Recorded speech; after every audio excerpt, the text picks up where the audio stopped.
Tout a commencé par un jeudi soir ordinaire, dans la cuisine silencieuse de notre maison à 2 étages située dans la banlieue résidentielle de Nantes. La pluie crépitait contre les vitres, une habitude dans la région. L'odeur de l'ail revenu à la poêle flottait encore dans l'air et le ronronnement discret du lave-vaisselle meublait le silence en arrière-plan, mais mon esprit était bien loin du dîner.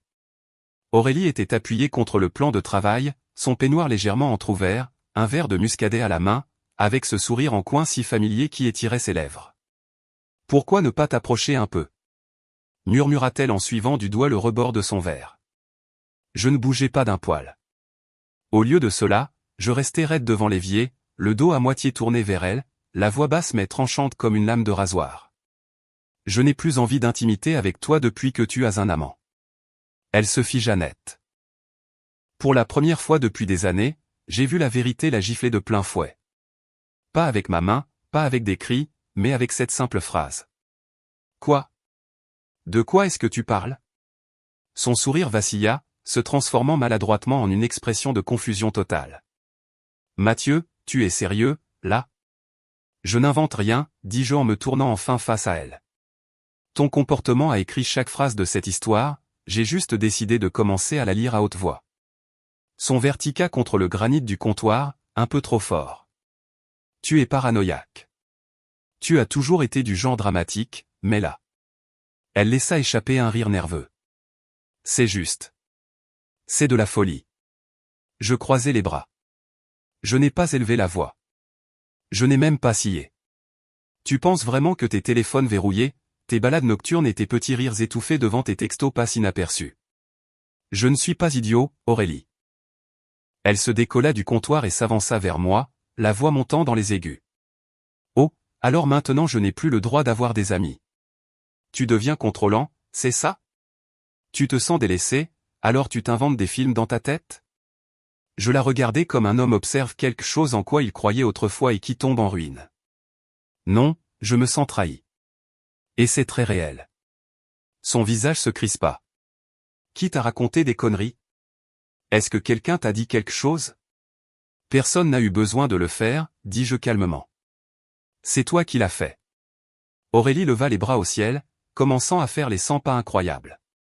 Tu es en train de transformer tout notre mariage en théorie du complot parce que je vais marcher un peu et que j'envoie des messages. Tu devrais te faire soigner. Tu me crois aveugle? Fis-je en faisant un pas vers elle. Ou juste faible. Elle s'arrêta, les bras serrés contre sa poitrine, son peignoir refermé comme une armure. Tu n'as aucune preuve. Tu es en plein délire. Non, dis-je d'un ton froid et assuré. J'ai fini de délirer. J'ai juste fini de faire semblant de ne pas voir. Pendant une seconde, le seul bruit fut le tic-tac de l'horloge de la cuisine et le sifflement de l'eau qui commençait à bouillir sur la plaque à induction. Puis elle murmura, d'un ton presque suppliant. Tu vas tout gâcher entre nous à cause de simples soupçons. Je ne gâche rien, répondis-je. C'est toi qui l'as fait le soir où tu as cessé de me choisir. Et sans un mot de plus, je passai devant elle pour attraper ma veste. Pas de cris, pas de larmes, juste la vérité, brute et nue. Parce qu'à ce moment-là, c'était la fin des faux-semblants et le début de quelque chose de plus froid, de plus incisif. Je m'appelle Mathieu. J'ai 39 ans. Je travaille comme adjoint de direction dans un centre auto de la banlieue de Nantes. Rien de prestigieux. Je vis dans le genre de quartier où les voisins se saluent depuis leur allée et tondent leur pelouse le samedi matin. Je préparais des croque-monsieur le dimanche soir, je nettoyais les gouttières 2 fois par an. Une vie simple, tranquille. Mais ce soir-là, ma cuisine n'était plus tranquille. C'était l'épicentre d'une trahison que je n'avais pas demandée, mais que je sentais venir comme un orage annoncé 3 jours à l'avance. Et croyez-moi, cet orage ne faisait que commencer.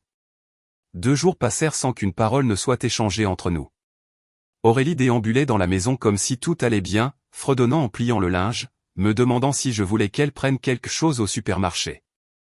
Comme si de rien n'était. Comme si elle ne s'était pas tenue dans la cuisine 2 soirs plus tôt pour m'accuser d'être délirant alors que je la confrontais à une vérité qu'elle savait ne pas pouvoir nier.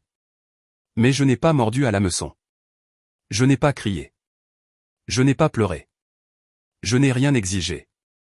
Je l'ai juste observé comme un homme regarde une chose déjà morte mais qui bouge encore. Chaque soir après le travail, je rentrais, je prenais ma douche, je me changeais, je mangeais en silence et je m'asseyais sur le canapé. Pas de télé, pas de musique, juste un silence si épais qu'on aurait pu le toucher. Et elle détestait ça. Aurélie m'épiait par-dessus son livre, ses yeux cherchant un signe, n'importe quoi pour relancer la machine. Mais je ne lui donnais rien. Elle traînait près de la cuisine, me frôlant par accident en passant, agissant comme l'ancienne Aurélie, comme si elle pouvait utiliser la séduction pour reprendre le contrôle. Mais je ne la regardais pas une seule fois. Je n'étais plus dans son jeu, et elle le savait. Le lendemain de notre dispute, j'ai arrêté de prendre mon café à la maison. À la place, je conduisais quelques rues plus loin jusqu'à un petit établissement niché entre un barbier et une librairie d'occasion, le Café du Commerce. J'y étais allé 100 fois auparavant, mais là, c'était différent, comme un terrain neutre. Le carillon au-dessus de la porte tinta quand j'entrais. La serveuse, Léa, une étudiante aux yeux encore ensommeillés et au sourire facile, m'accueillit comme d'habitude.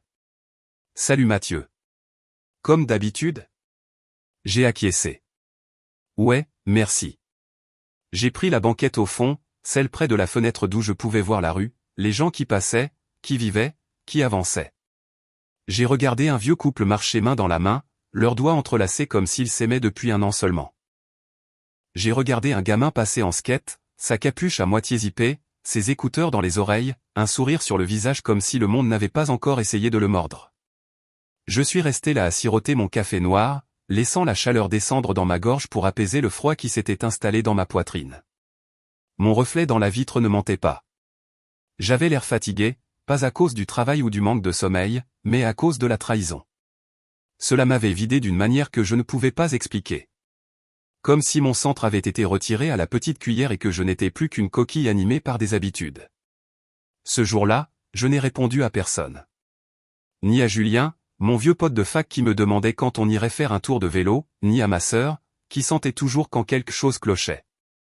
Je n'étais pas encore prêt à parler. Qu'est-ce que j'aurais pu dire? Que la femme qui m'avait promis l'éternité s'était soudainement transformée en une étrangère qui fuyait les questions et flirtait avec le mensonge? Que je l'avais senti s'éloigner des mois avant de pouvoir le prouver? Non. Alors je suis resté sur cette banquette, le soleil d'après-midi filtrant à travers les stores, projetant des rayures sur mon café et mes mains. Je fixais la rue comme si elle détenait les réponses. Comme si, quelque part entre les pas des inconnus, je trouverais le courage de dire la seule chose que je n'avais pas encore prononcée à voix haute, je suis seul désormais. Et c'est très bien comme ça, parce que ce silence n'est pas une reddition, c'est une préparation. Il était environ 20 heures quand elle a fini par craquer. Le salon était faiblement éclairé, juste par la lueur douce de la lampe près du canapé et le vacillement des bougies qu'elle avait allumées plus tôt, pour essayer de créer une ambiance, je suppose. Elle s'était recroquevillée au bout du canapé d'angle, les jambes sous elle, serrant un coussin dont elle n'avait pas besoin. J'étais assis dans le fauteuil, feuilletant un vieux livre de poche que je ne lisais pas vraiment. Pendant un moment, le silence ne fut troublé que par le ronronnement lointain du frigo et le froissement occasionnel des pages que je tournais machinalement. Puis, sans me regarder, elle posa la question comme si elle commentait la météo. « Pourquoi tu es si distant ces derniers temps ?» Je n'ai pas levé les yeux. Je n'ai pas fait semblant de ne pas comprendre. « Je veux dire, » continua-t-elle avec un petit rire forcé. « Tu me parles à peine. Tu dors sur le canapé. Tu pars chaque matin comme si on était des étrangers. Ça commence à devenir bizarre. » J'ai posé le livre lentement, appuyant mon pouce sur la couverture. Puis je l'ai regardé, calme, froid, lucide. Je me prépare à une vie de célibataire. Elle sia comme si elle n'avait pas bien entendu. Quoi? Je n'ai pas bronché. Tu as posé une question. Voilà ta réponse. Son sourire s'effaça instantanément. Cette petite courbe rigide qu'elle portait comme une armure tomba d'un coup. C'est censé être une blague? Demanda-t-elle, la voix plus basse, les yeux plissés. Non, dis-je en croisant les mains sur mes genoux. Ce n'est pas une blague. Je m'adapte, je m'habitue au silence, à cuisiner pour un seul, à dormir seul, ce genre de choses. Son visage changea. Une lueur de peur réelle passa dans ses yeux, et pour la première fois, elle n'avait pas de répartie prête. Pas de pirouette, pas de sarcasme, juste le silence. Elle se pencha un peu en avant, le coussin toujours serré contre son torse comme un bouclier. « Tu penses que j'ai fait quelque chose d'impardonnable ?» dit-elle lentement, tâtant le terrain. Mais Mathieu, je n'ai rien fait. Je n'ai franchi aucune ligne. J'ai incliné légèrement la tête. Ah bon? Donc, les balades tardives, le téléphone verrouillé, les chuchotements dans le couloir, le changement de parfum, tout ça n'est qu'une coïncidence. J'avais besoin d'air, dit-elle rapidement. C'est toi qui as été distant en premier. Tu as arrêté de faire attention à moi. J'ai failli rire. Presque. Mais j'ai gardé une expression neutre. Je n'ai pas arrêté de faire attention, Aurélie. J'ai juste arrêté de réagir. Elle ouvrit la bouche, la referma, puis l'ouvrit de nouveau. Mathieu, tu agis comme si tu étais déjà parti. Je me suis levé lentement, le cuir du fauteuil grinçant sous moi. Je ne suis pas encore parti, mais j'ai commencé à imaginer à quoi cela ressemblerait. Et honnêtement, j'ai haussé les épaules. Ça ne me fait pas peur. Elle eut une inspiration brusque. C'est cruel. Non, dis-je en me dirigeant vers le couloir. Ce qui est cruel, c'est de faire semblant que tout va bien alors que tu es ailleurs émotionnellement depuis des mois. Elle resta assise là, pétrifiée. L'air entre nous était lourd de non-dit. Pour la première fois, son masque se fissura. Il n'éclata pas, mais il se fissura. « Est-ce que tu m'aimes encore ?» demanda-t-elle dans un murmure. Je marquai une pause dans le couloir, une main sur le chambranle de la porte. Je ne sais plus trop à quoi ressemble l'amour, mais je sais ce qu'est le respect, et ça manque à l'appel depuis longtemps. Je l'ai laissé là, la lueur des bougies dansant sur son visage stupéfait. Et dans le calme qui suivit, je l'ai entendu, le bruit sourd du coussin tombant au sol. Pas de cris, pas de porte claquée, juste un basculement. Un basculement subtil et silencieux. Mais c'est comme ça que les choses se brisent parfois. Pas dans des explosions, mais dans le bruit d'une femme réalisant enfin que l'emprise qu'elle avait été en train de lui échapper. C'était un mardi soir. L'air était poisseux à cause de l'humidité de l'été. Les grillons chantaient au loin comme s'ils s'en moquaient éperdument. Le monde s'écroulait derrière notre porte close. Aurélie a demandé si nous pouvions nous asseoir dehors. Je n'ai pas dit oui, j'ai juste ouvert la porte-fenêtre et je suis sorti sur la terrasse. Elle m'a suivi avec 2 tasses de thé, de la camomille pour elle, le mien restant intact. Nous étions assis l'un en face de l'autre dans ces vieux fauteuils de jardin que nous avions achetés à la brocante de Clisson. J'adorais cette terrasse autrefois. Maintenant, elle ressemblait à un territoire neutre, le genre d'endroit où l'on déclare un cessez-le-feu alors que la guerre n'est pas finie. Aurélie a ramené ses pieds sous elle, essayant d'avoir l'air douce, inoffensive. Ses yeux étaient vitreux, et je ne savais pas si c'était la lumière extérieure ou quelque chose qui bouillonnait en elle. Elle but une gorgée de thé et dit, « S'il te plaît, on peut parler ? » Vraiment parler ?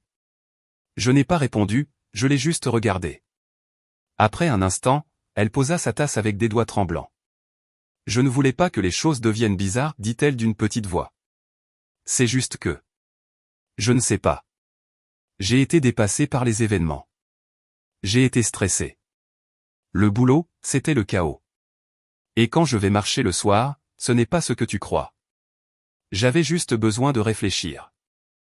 C'est tout. » J'ai acquiescé lentement, comme si cette explication n'était pas cousue de fil blanc. Elle a réessayé. « Tu as été si distant ces derniers temps. Ça m'a donné l'impression que tu ne tenais plus à moi. Je sais que j'aurais dû dire quelque chose plus tôt, mais je ne savais pas comment. » Sa lèvre a tremblé. Sa voix s'est brisée pile au bon moment. Elle l'avait déjà fait auparavant. J'ai pris une lente inspiration. « Tu sais ce qui est intéressant avec les schémas répétitifs ? » dis-je en croisant les bras. Une fois qu'on les remarque, on ne peut plus les ignorer. Aurélie sia. « De quoi tu parles ? » Je me suis penché en avant, les coudes sur les genoux. Tes balades nocturnes ont commencé il y a exactement 6 semaines. Juste après ce séminaire de travail que tu disais épuisant. Puis est venu le téléphone verrouillé. Avant, tu le laissais charger sur le comptoir. Maintenant, il est greffé à toi. Tu l'emmènes aux toilettes. Tu dors avec sous ton oreiller. Elle déglutit difficilement, ses yeux fuyant vers la porte comme si elle voulait s'enfuir. Et les textos, les petits rires. Aurélie, tu ne ris pas comme ça quand on regarde des comédies ensemble. Mais tout d'un coup, tu ris toute seule sur la terrasse à 23h pour. Quoi ? Des mèmes ? Je parlais avec Camille, dit-elle rapidement. Elle envoie des vidéos stupides tout le temps. Alors montre-moi la discussion, dis-je calmement. Elle se figea. Le voilà. Le moment. Ce léger blocage des muscles autour de sa bouche. Le délai. Le flottement. Mathieu, ce n'est pas un tribunal, murmura-t-elle. Non, répondis-je, c'est notre vie et je ne fais qu'énumérer ce que j'ai remarqué. C'est tout. Elle essaya de sourire. Ça n'a pas pris. Tu agis comme si je t'avais trompé. J'agis comme un homme qui sait quand on lui ment. Les larmes lui sont montées aux yeux. Des vrais, peut-être. Ou répétés. À ce stade, je ne savais plus faire la différence. Tu me repousses, dit-elle, la voix tremblante. Ta décision est déjà prise. Je me suis rassis. La lumière de la terrasse bourdonnait au-dessus de nous comme si elle non plus ne supportait pas le silence. Je ne te repousse pas, dis-je. Ça fait des mois que tu marches dans la direction opposée. C'est seulement maintenant que je m'arrête de te suivre. Elle a tendu la main vers moi, ses doigts frôlant mon genou. S'il te plaît, je ne veux pas te perdre. J'ai regardé sa main, puis son visage. Je ne suis pas perdu, Aurélie. J'en ai juste fini de courir après quelqu'un qui fait semblant de ne pas fuir. Elle a retiré sa main lentement, son visage s'effondrant, pas d'un coup, mais par étapes, comme si même son déni commençait à perdre ses forces. Les grillons continuaient leur chant, et je la regardais, silencieux et immobile, alors que le masque qu'elle portait si fièrement commençait enfin à glisser. Cela s'est passé le soir suivant, comme une offre de paix baignant dans le gras et la culpabilité. Je suis rentré et j'ai senti l'odeur du poulet rôti, bien croustillant, exactement comme elle savait que je l'aimais. Pour une fois, la table était dressée correctement. Des bougies, le vin déjà versé, une musique douce sortant de son téléphone. Aurélie se tenait près de la cuisinière, s'essuyant les mains sur un torchon, affichant ce sourire prudent, celui qu'elle utilisait quand elle voulait quelque chose mais ne voulait pas encore le dire. Le dîner est presque prêt, dit-elle avec légèreté. Je me suis dit qu'on pourrait s'asseoir ensemble. J'ai enlevé ma veste, je l'ai accrochée, sans commentaire. Nous nous sommes assis face à face, la lueur des bougies dansant entre nous comme pour essayer d'adoucir les angles. Elle m'observait attentivement alors que je prenais ma fourchette. Tu n'étais pas obligé de faire tout ça, dis-je. J'en avais envie, répondit-elle vite. C'était tendu. Je me suis dit que si on se parlait comme des gens normaux. J'ai coupé un morceau de poulet, le craquement de la peau résonnant dans la pièce silencieuse. Les gens normaux ne préparent pas de dîner d'excuses sans s'excuser, dis-je calmement. Son sourire vacilla. J'essaie, Mathieu. De faire quoi? Demandai-je. De changer l'ambiance ou d'éviter la vérité? Elle prit son verre de vin, but une petite gorgée, puis le reposa sans plus y toucher. Tu fais toujours ça, dit-elle doucement. Tu me coinces avec tes mots. Non, répliquai-je. Je pose des questions directes. C'est toi qui danses autour. Elle inspira lentement. Qu'est-ce que tu veux que je te dise? J'ai croisé son regard, sans hausser le ton. Je veux que tu me dises qui c'est. Sa main se crispa sur le pied du verre. Il n'y a personne, dit-elle mécaniquement. Je n'ai pas répondu. J'ai juste attendu. Les secondes s'étirèrent. La cire de la bougie coula. Finalement, ses épaules s'affaissèrent. D'accord, murmura-t-elle. Il y a quelqu'un. J'ai hoché la tête une fois.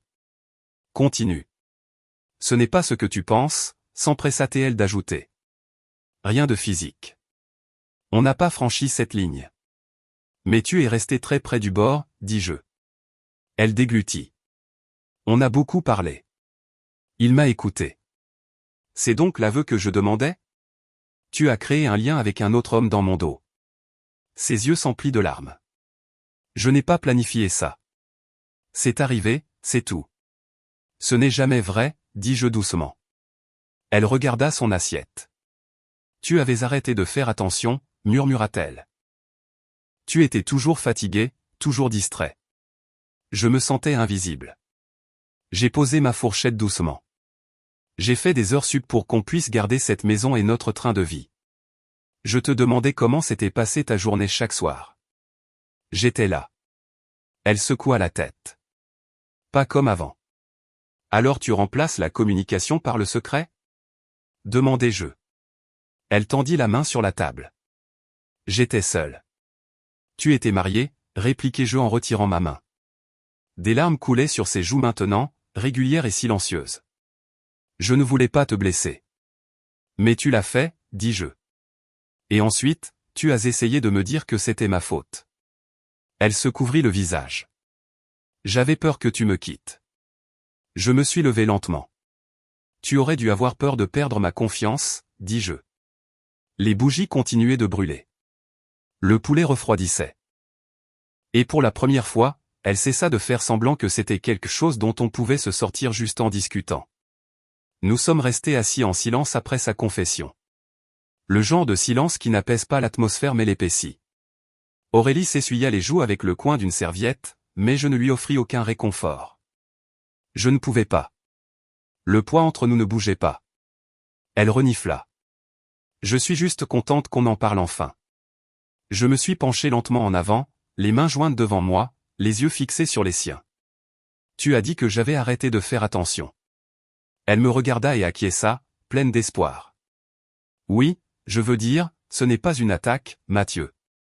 C'est juste que j'ai senti une distance. C'est faux, dis-je, la voix basse et égale. Je n'ai jamais arrêté de m'occuper de toi. Je ne me suis pas volatilisé. Je ne disparaissais pas la nuit. Je n'ai pas mis des mots de passe-partout pour rire devant mon écran comme une adolescente. Elle sia, stupéfaite par le calme de mes paroles. J'étais là, continuai-je. Je faisais le café, je changeais les ampoules, je prenais de tes nouvelles, j'écoutais. J'étais là quand tu n'y étais plus, Aurélie. Sa mâchoire se crispa. Je ne suis allé nulle part. Alors donne-moi son numéro. Cela la stoppa net. Quoi, demanda-t-elle, le souffle court. Je veux son numéro. Elle ouvrit la bouche, puis la referma. Elle s'agita sur sa chaise. Je ne pense pas que ce soit nécessaire. Ça l'est pour moi. Mathieu, il ne se passe plus rien maintenant. C'est fini. Je n'ai pas demandé si c'était fini. J'ai demandé son numéro. Je ne l'ai plus, dit-elle trop vite. J'ai souri, mais mes yeux restèrent froids. Si, tu l'as. Non, je. Tu l'as, répétai-je, d'une voix ferme. On le sait tous les deux. Dis juste que tu ne veux pas me le donner. Elle baissa les yeux, secouant la tête. Ce n'est pas juste. Tu agis comme si je t'avais trahi physiquement. Tu m'as trahi émotionnellement, dis-je. Et maintenant tu essaies de cacher les preuves. Je ne cache rien, s'emporta-t-elle. Alors donne-moi le numéro. Je ne l'ai pas.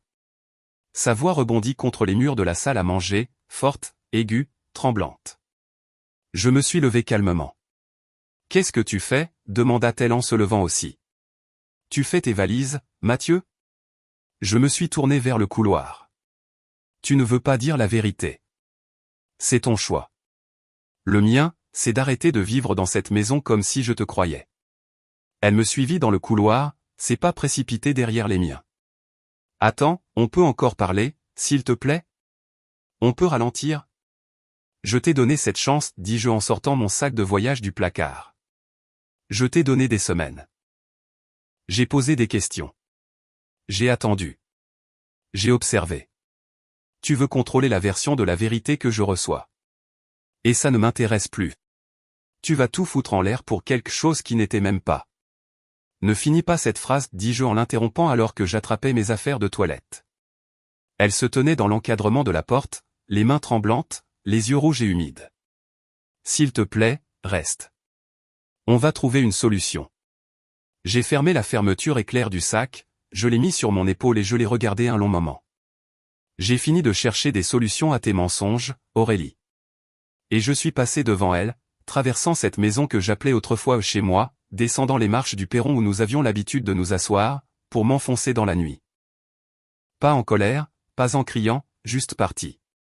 Si vous appréciez l'histoire, n'oubliez pas de cliquer sur le bouton j'aime.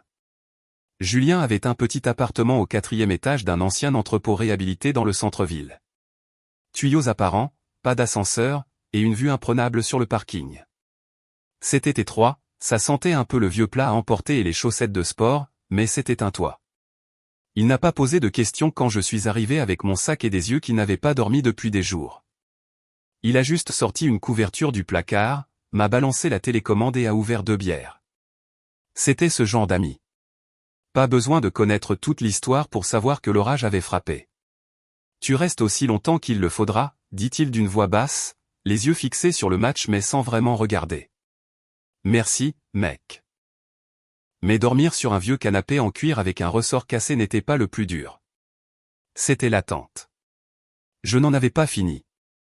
Quelque chose en moi ne tenait pas en place. La partie de moi qui lui faisait confiance était morte. Mais celle qui avait besoin de toute la vérité était bien vivante et agitée. Alors, le lendemain matin, j'ai commencé à surveiller. J'avais toujours accès à notre calendrier partagé sur iCloud. Elle n'avait pas pris la peine de changer le mot de passe. Rendez-vous chez le dentiste, coiffeur, et quelque chose de vague, réunion 18h tous les jeudis depuis 5 semaines. Pas de lieu, juste ça. Je me suis garé en face du café où elle prétendait adorer travailler ces derniers temps et j'ai attendu. À 17h59, elle est sortie, coiffée, habillée comme si elle allait ailleurs que pour prendre un café au lait.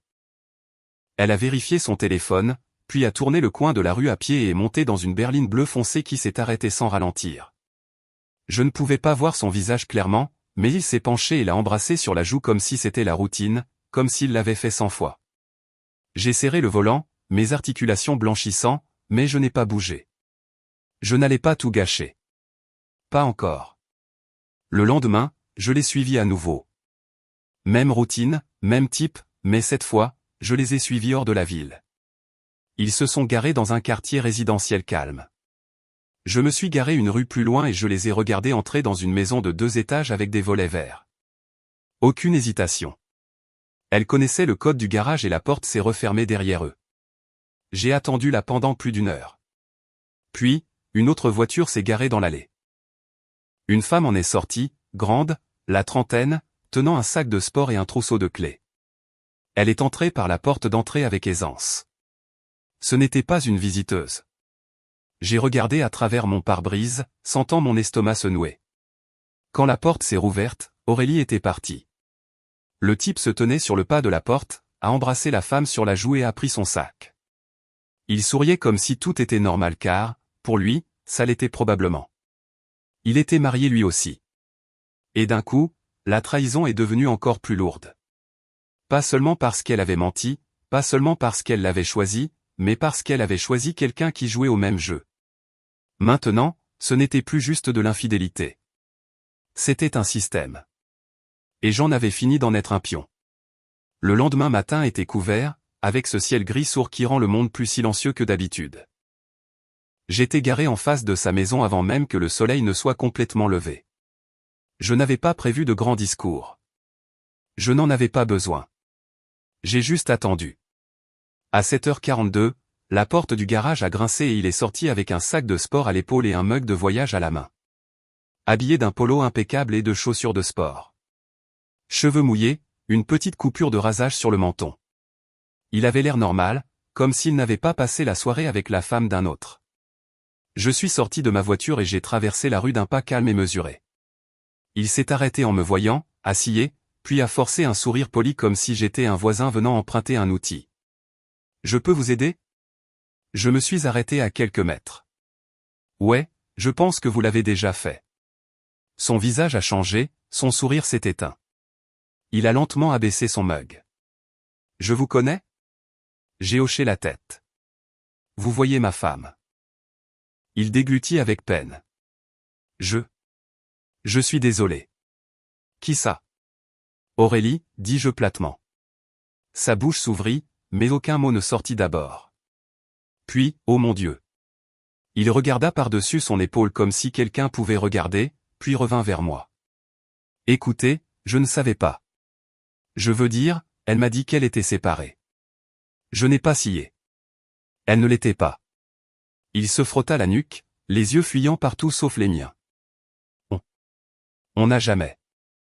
D'accord, on ne voulait pas que ça aille aussi loin. On a juste parlé, c'est tout. Ça a commencé de manière innocente. Ils disent toujours ça. Je vous jure, dit-il, la voix tremblante. Ce n'était pas sérieux. Je veux dire, elle a dit qu'on ne s'occupait plus d'elle. Elle a fait comme si tout était déjà fini. Ça ne l'était pas, répétai-je. Sa voix descendit d'un ton.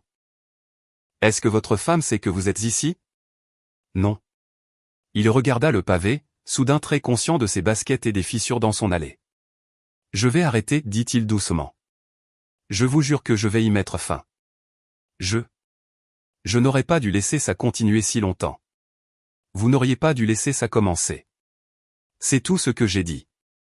Et je me suis retourné, j'ai traversé la rue, calme, silencieux. Il n'a pas suivi, il n'a pas essayé d'expliquer. Il est juste resté là dans son allée, se recroquevillant sur lui-même. Je me suis glissé dans ma voiture, j'ai démarré le moteur et je suis parti sans jamais regarder en arrière. Pas de menaces, pas de cris, juste la vérité déposée à ses pieds comme une pierre. Et mon silence pesait plus que tout ce que j'aurais pu hurler. Je n'ai pas appelé, je n'ai pas envoyé de SMS. Je me suis garé devant la maison que nous partagions autrefois. Le même béton fissuré, les mêmes volets défraîchis, les mêmes hortensias qu'elle n'arrosait jamais. Tout semblait familier. Tout semblait étranger. La clé fonctionnait toujours. La porte a grincé et elle était là, debout dans la cuisine en tenue de yoga, les cheveux attachés comme si elle n'attendait personne. Elle s'est figée en me voyant, puis a souri trop vite, trop largement. Mathieu, dit-elle comme si j'étais parti un week-end et non une éternité. Qu'est-ce que tu fais là? Je suis passé devant elle, silencieux, imperturbable. J'ai posé l'épaisse enveloppe Kraft sur la table à côté du panier à fruits. Elle m'a suivi, hésitante. Quelque chose ne va pas? J'ai tiré une chaise. Assieds-toi. Puis j'ai croisé son regard dans le silence. Je l'ai vu hier. Son visage se figea. Puis, lentement, elle essaya de se reprendre.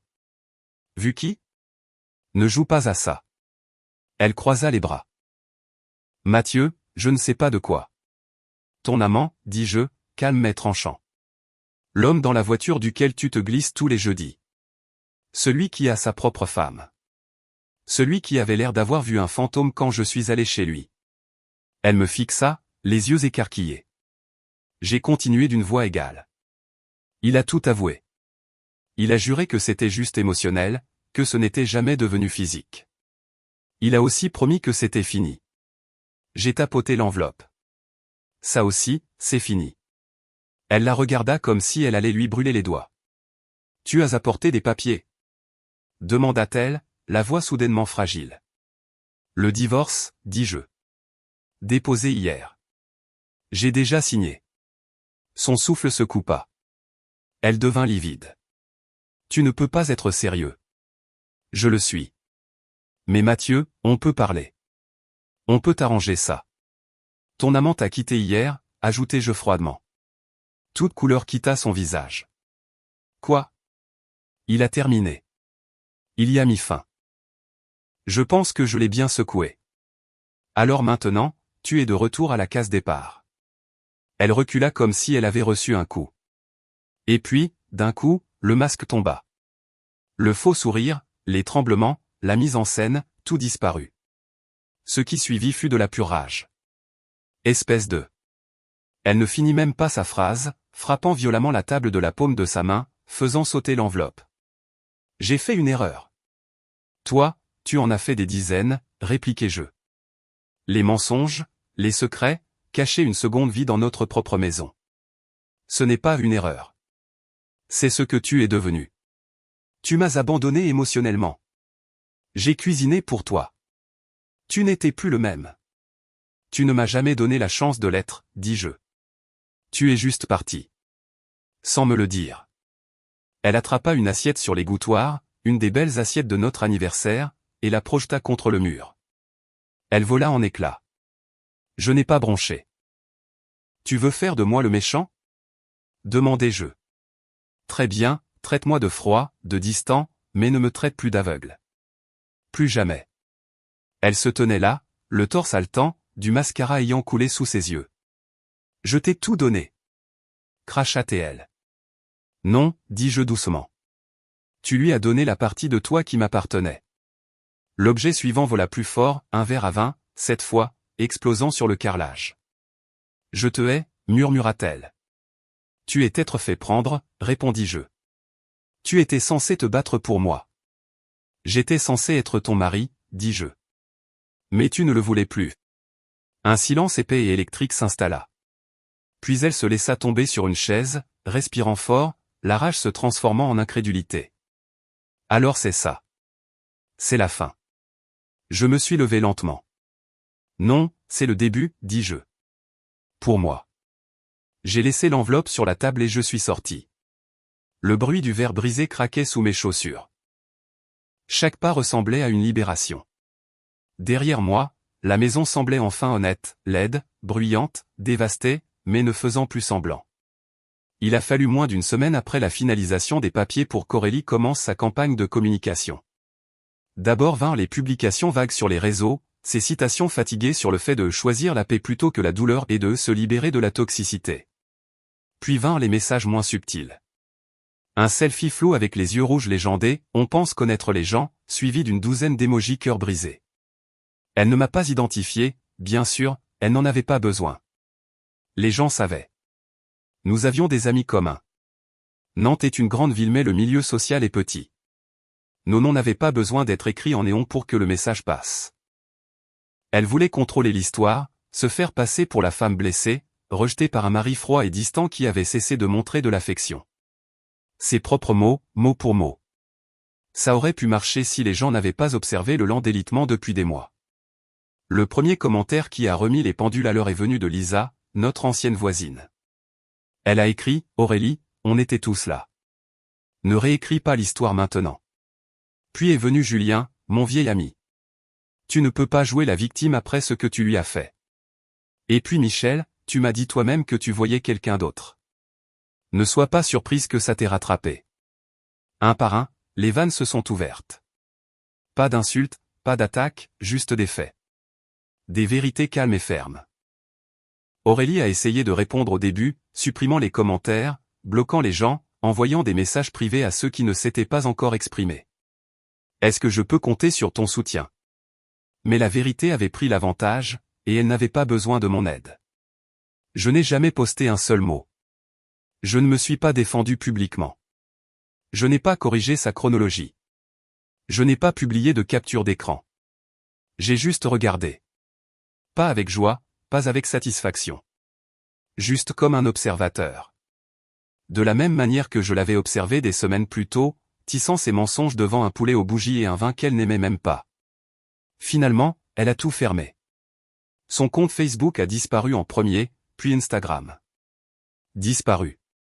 Et d'un coup, le personnage soigneusement construit, celui de la femme qui avait tout fait pour sauver son couple, s'est évaporé d'un simple clic. J'ai appris plus tard qu'elle avait dit à quelqu'un de son club de sport qu'elle avait besoin d'une détox numérique, qu'elle était fatiguée de la négativité. Mais je savais ce qui s'était réellement passé. Le masque s'était trop fissuré et il n'y avait plus moyen de le recoller. Aurélie avait bâti sa défense sur la mise en scène, sur la pitié, sur une vérité sélective. Mais les gens ont vu clair dans son jeu parce que si la douleur raconte une histoire, les habitudes racontent la vérité. Et quand les gens ont commencé à comparer ses paroles à ses actes, le compte n'y était pas. Alors elle a disparu. Pas de la ville, pas du monde, mais de cet espace où elle pensait pouvoir contrôler le récit. Et ce qui resta dans ce vide fut le silence. Le genre de silence qui ne demande pas à être réparé. Le genre qui ressemble à une conséquence. Cela fait maintenant 6 mois. Assez longtemps pour que la poussière retombe. Assez longtemps pour que les gens arrêtent de chuchoter et commencent à oublier. Je vais toujours au même café chaque matin. Le café du commerce, même banquette au fond, même tasse ébréchée, même serveuse qui sait que je prends mon café noir. Léa est diplômée maintenant, mais la nouvelle, Chloé, a vite compris mes habitudes. Un type calme, matinal, qui laisse de bons pourboires et reste dans son coin. Et ça me plaît comme ça. Plus de questions, plus de faux semblants, juste moi, un coin de banquette et la paix.